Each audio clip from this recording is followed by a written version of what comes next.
Trevor the traction engine was enjoying his work in the vicarage orchard, birds were singing and apples were ripening on the trees. It was a lovely day.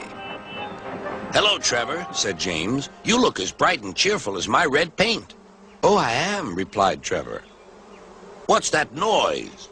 It's the bees, laughed Trevor. They're all in these boxy things called beehives. I'm taking them to the station. The vicar says his bees make good honey, and he's giving some of them to his friends.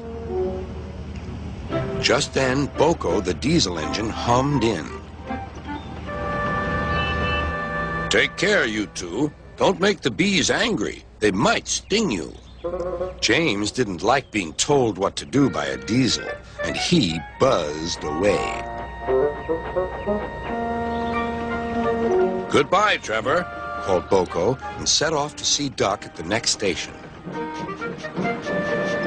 Bill and Ben, the tank engine twins, were busy arranging cars, but they scampered off when they saw Boko.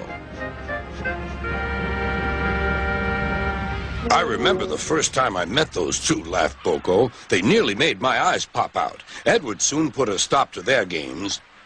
Edward is the only one who can keep Bill and Ben in order, chuckled Duck. I sometimes call them the bees. A good name, replied Boko. They're terrors when they start buzzing around. James bustled in. What's that, Duck? Are you afraid of bees? They're only insects after all, so don't let that buzzbox diesel tell you different. His name is Boko, and he didn't.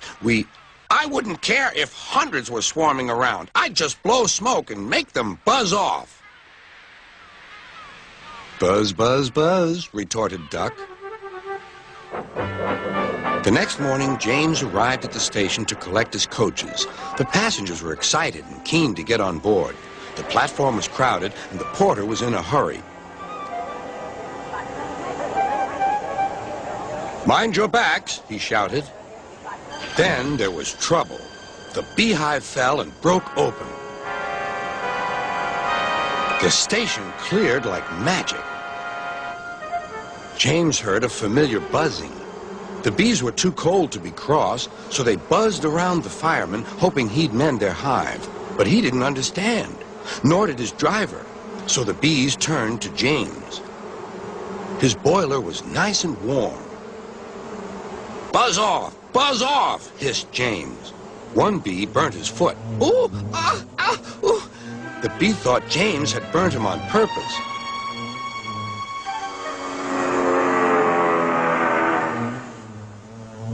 So it stung James right back on the nose. Eee! Whistled James. He had had enough.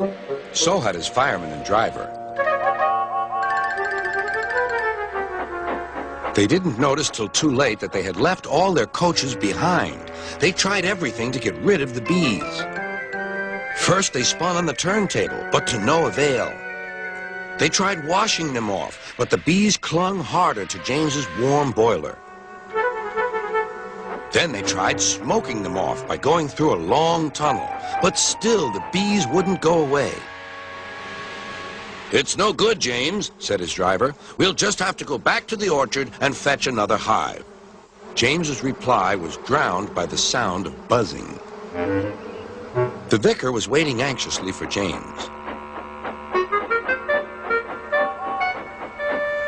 When he arrived, the bees swarmed straight into their new home.